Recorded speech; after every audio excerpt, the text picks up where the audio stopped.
Assalamualaikum warahmatullahi wabarakatuh. Salam sejahtera untuk kita semua. Perkenalkan, saya Benyamin merupakan dosen tetap program studi S1 Teknik Mesin Fakultas Sains dan Teknologi Universitas Muhammadiyah Kalimantan Timur.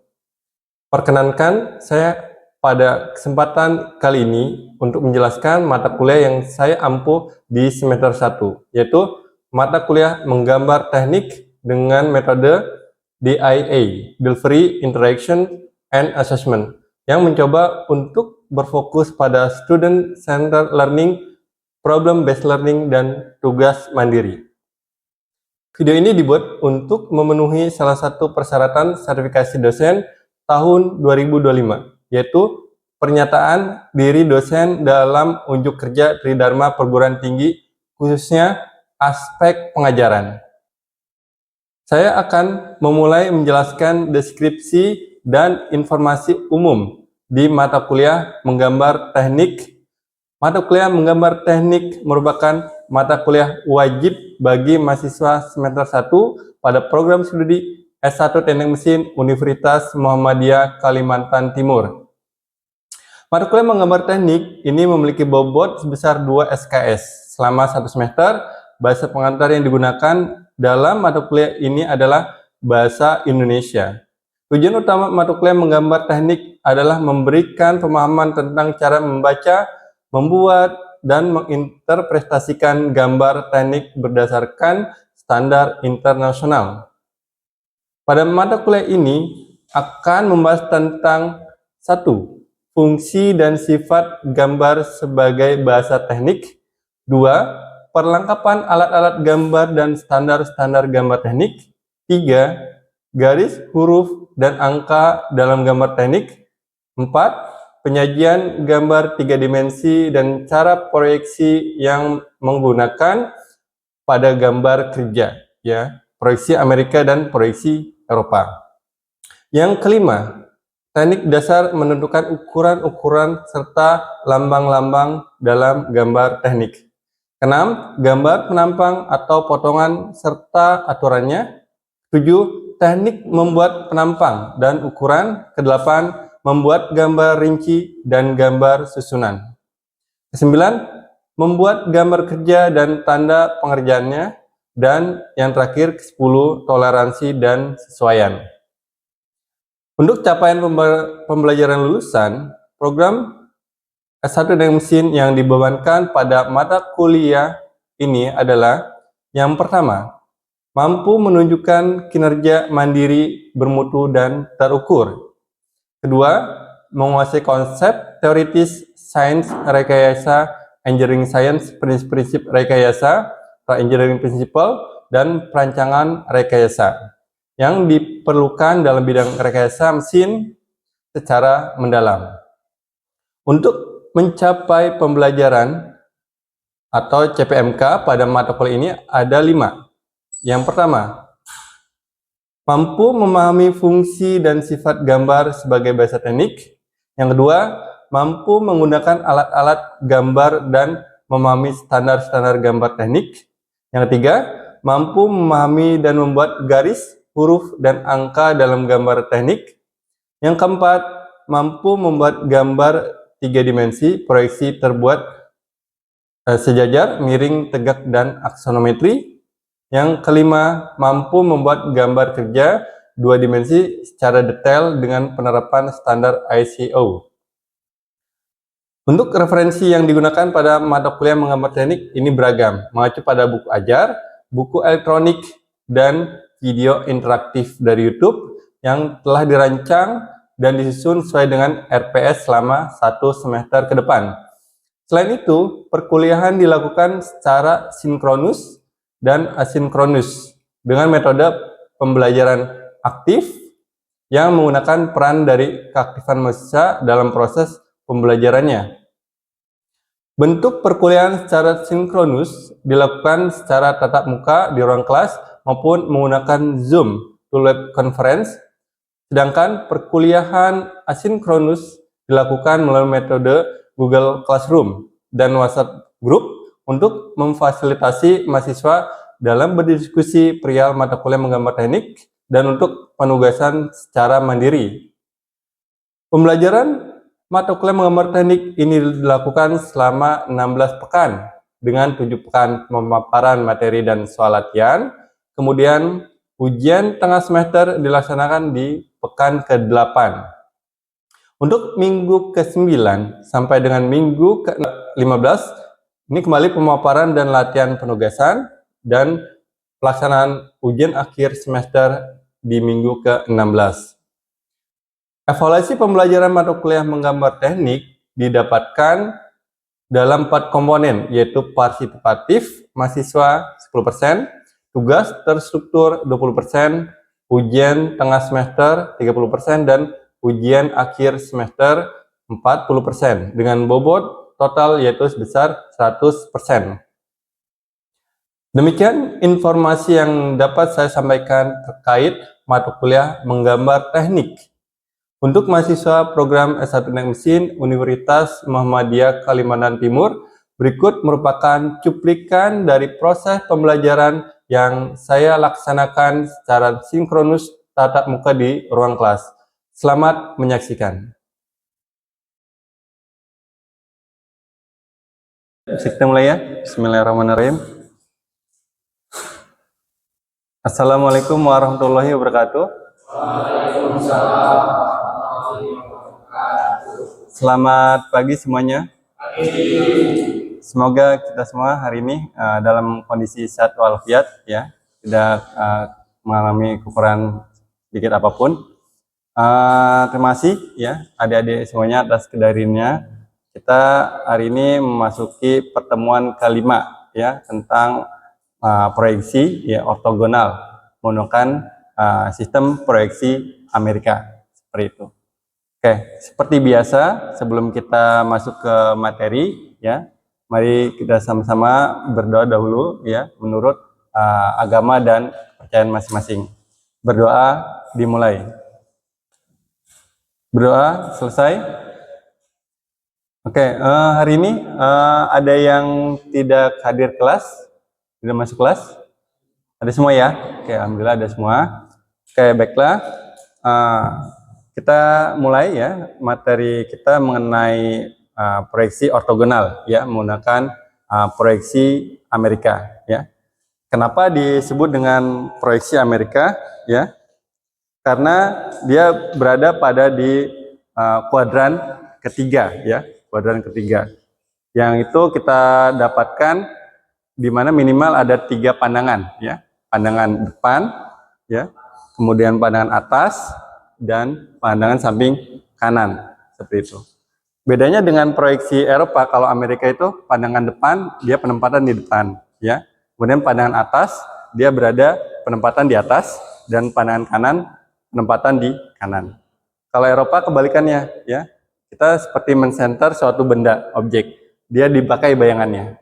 Contohnya pandangan depan tetap depan ya, kemudian pandangan atas taruh di bawah ya, pandangan kanan taruh di sebelah kiri. Itu yang proyeksi Eropa.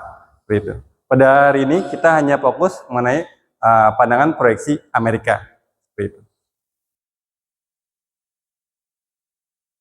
Oke, ya. Definisi ya, bagaimana suatu pandangan ortogonal ya itu diterapkan pada gambar teknik ya, garis-garis pada bidang itu harus lurus ya, lurus terhadap pandangan yang akan kita buat ya, tidak boleh dia mencong ya atau bergeser seperti itu. Nah, untuk pembacaan secara ortografis ya, ini dari benda-benda yang solid ya, benda 3D 3 dimensi. Kemudian kita analisis ya permukaan-permukaannya ya, permukaan-permukaannya harus yang sesuai.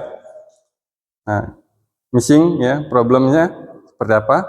Nah, kemudian kita praktis ya, praktis bagaimana membuat gambar dari 3D ya menjadi pandangan ortogonal dengan proyeksi Amerika ya, minimal 3 pandangan, pandangan depan, pandangan atas, dan pandangan samping kanan ya, seperti itu. Oke,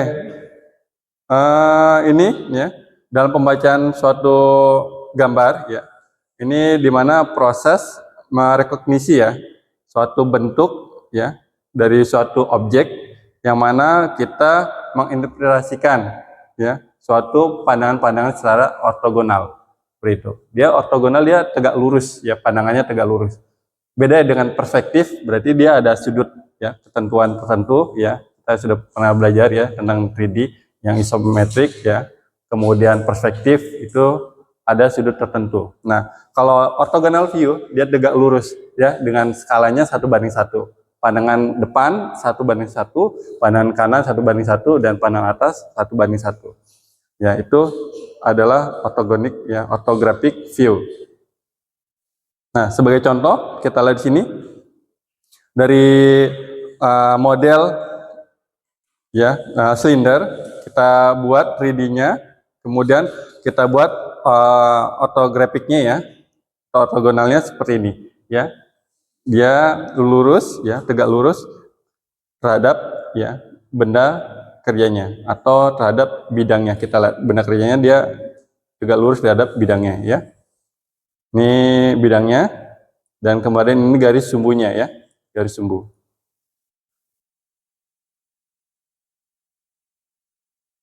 Nah, kalau kebalikannya seperti apa ya? Nah, itu juga merupakan tantangan ya, kita dari 2D ke bentuk 3D seperti itu. Nah, kita lihat di sini ya, view direction dari objek ini. View ini adalah front view ya, front view yang hijau, kemudian top view, dan ini right view atau pandangan kanan ya. Nah, ini bottom view juga bisa ya, hanya tambahan ya. Left side view juga bisa sebagai tambahan. Nah,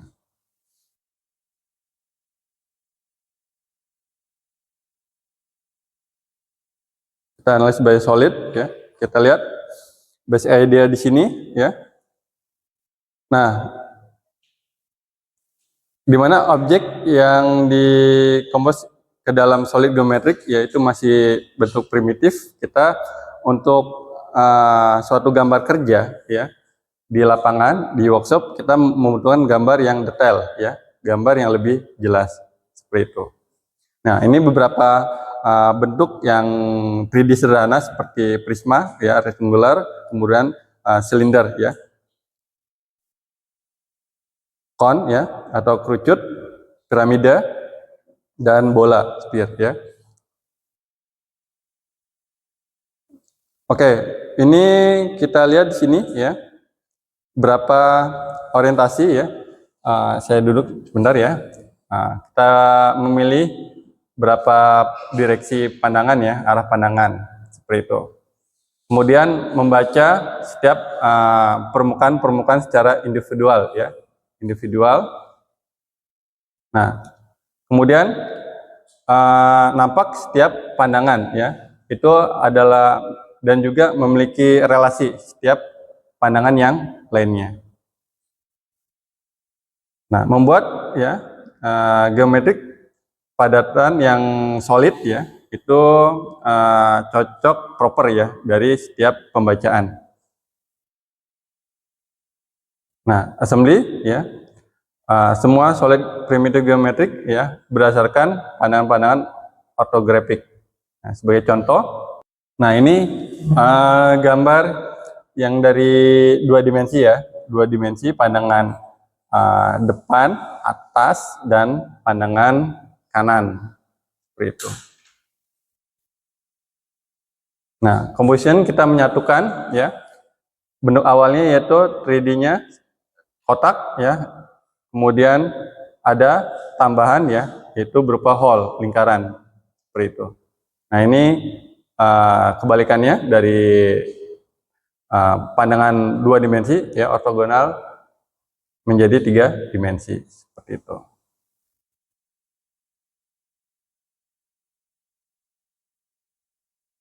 Oke, ini contoh lainnya ya, dari 2 dimensi ke dalam 3 dimensi.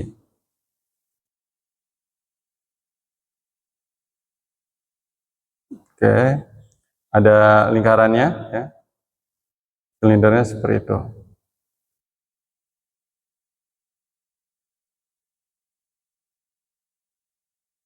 Ada pertanyaan kah? Kenapa ini garis sumbunya dia tidak sampai bawah? Atas itu dia perspektifnya si lingkaran, Pak. Oh iya. Iya. Nah, garis sumbu ini dia hanya sebatas untuk benda ya. Benda yang di atasnya. Bidang atau bidang yang lingkaran. Seperti itu. Ini sedangkan yang ini bawahnya adalah kotak. Seperti itu. Jadi tidak perlu sampai panjang sampai ke bawah. Ini untuk menandakan garis sumbu ini bahwa bagian ini adalah lingkaran. Atau silinder ya. Lingkaran atau silinder. Seperti itu. Oke, tepat ya. Terima kasih. Dari 2D ke dalam 3D seperti itu. Nah, ya, contoh-contoh kita lihat di sini. Nah, ini tidak sampai bawah ya, karena lingkarannya hanya sampai di sini ya, seperti itu.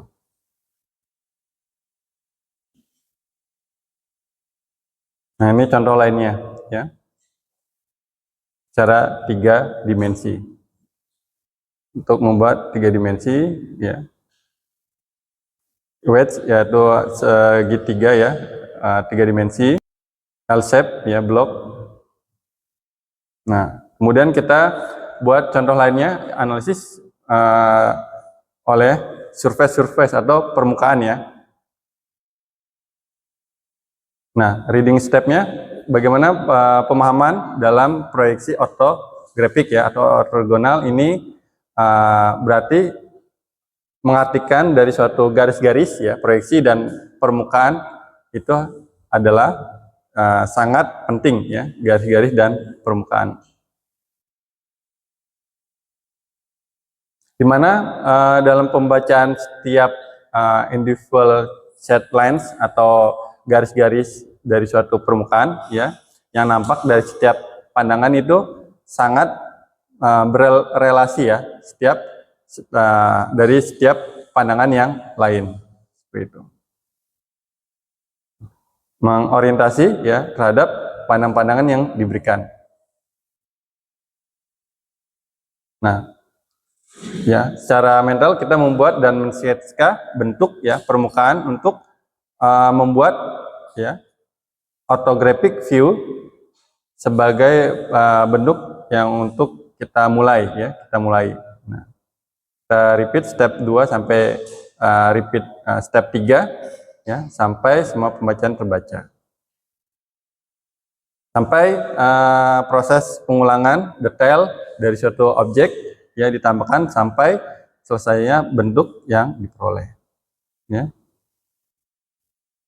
Nah, ini ya beberapa contoh dari pandangan bentuk 3D ya, dan kemudian ini pandangan depan ya, yang bawahnya pandangan depan, kemudian yang atasnya adalah pandangan ya, pandangan atas ya, dari warnanya dapat kita lihat. Nah, ini pandangan atas, ini pandangan depan.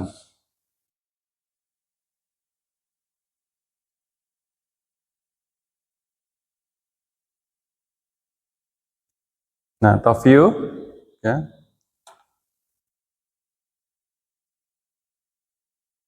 Dapat kita lihat dari A, B, dan C ini ya, top view-nya.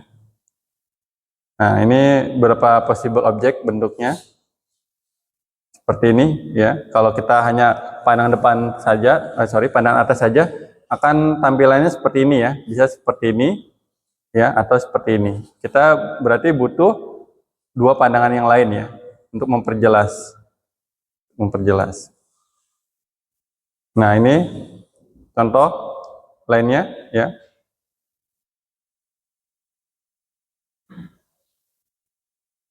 Ini garis-garis ya proyeksi harus kita buatkan ya dahulu. Nah, kita lihat di 3D ini ya, dengan atasnya. Nah, kemudian sampingnya, nah seperti itu. Nah, ini contoh lainnya ya, lebih kompleks lagi. Nah, ini garis-garis tipe ini adalah garis proyeksi ya. dalam membuat sketsa harus dibuat juga. Kemudian setelah selesai kita hapus ya, seperti itu. Garis-garis proyeksi.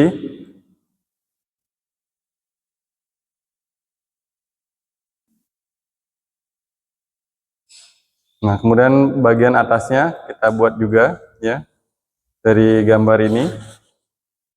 Nah, pada atasnya kita buat juga garis proyeksi seperti itu. Oke, sekarang latihan ya, latihan dalam menggambar benda dari 3 dimensi ya, yang saya akan berikan contohnya di layar ya, menjadi benda pandangan 2 dimensi ya, pandangan depan, atas dan samping kanan seperti itu. Oke, sebelum saya berikan ini, saya berikan contoh dahulu ya dari kelas, dari contoh yang sudah ada dari senior kalian. Ini bisa dilihat dulu ya. Nanti ini modelnya sedikit berbeda ya, sedikit berbeda dari contoh latihan yang akan saya berikan ya. Ya, jadi bisa sambil kalian melihat ya bentuknya.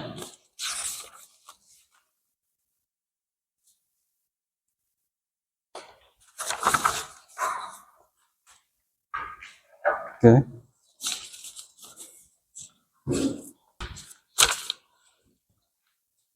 5 menit untuk bisa mengamati contoh yang dari 3D menjadi pandangan proyeksi ya. Nanti akan saya berikan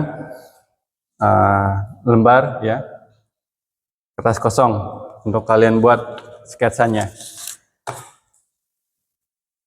Nah, karena kenapa harus dibuat ya sketsa? Karena sekarang untuk yang engineering drawing ya, menggambar teknik, di perusahaan-perusahaan itu udah jarang ya menggunakan alat gambar seperti penggaris lagi.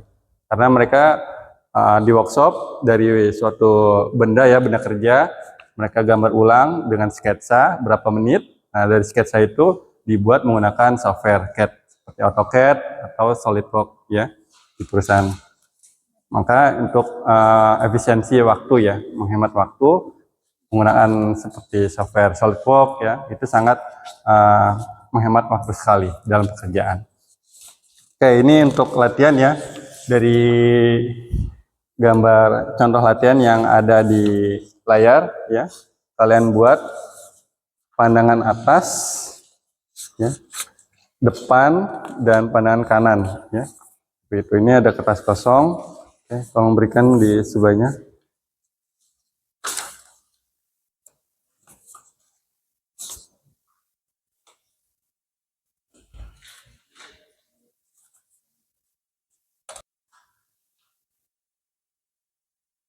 Oke, dari sini ya, kalian buat sketsa ya, dengan ukuran menyesuaikan.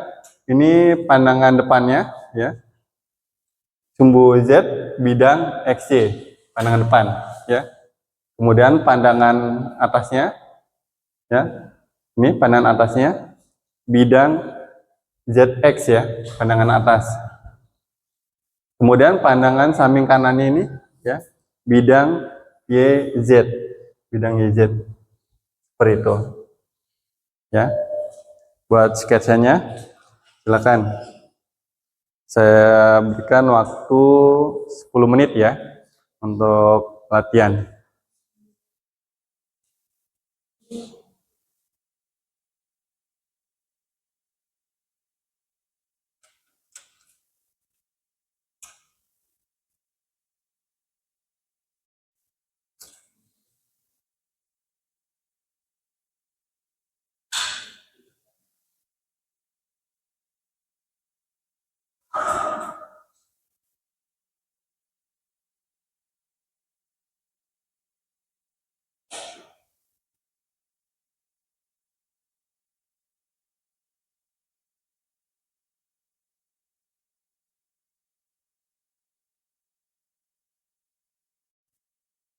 Yang kurang ya bisa dijiplak juga nggak apa-apa, dijiplak gitu. Misalnya yang kurang tebal. Gitu.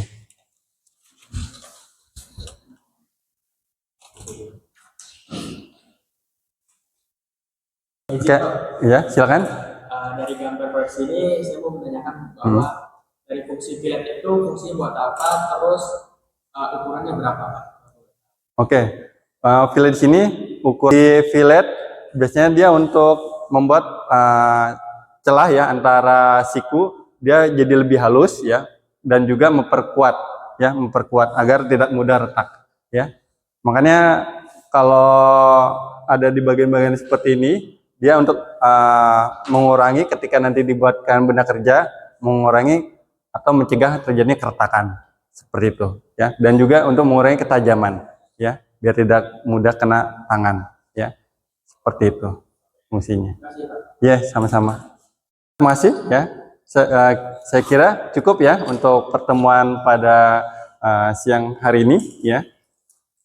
Semoga apa yang kita pelajari pada hari ini bermanfaat bagi kalian untuk masa depan kalian suatu hari nanti ya. Amin. Oke, ada pertanyaan sebelum kita akhiri? Tidak ada? Oke, kalau tidak ada, mari kita akhiri kelas kita pada siang hari ini dengan bacaan hamdalah bersama-sama. Alhamdulillahirabbil alamin. Oke, terima kasih banyak atas perhatiannya. Kurang lebihnya mohon maaf. Wassalamualaikum warahmatullahi wabarakatuh.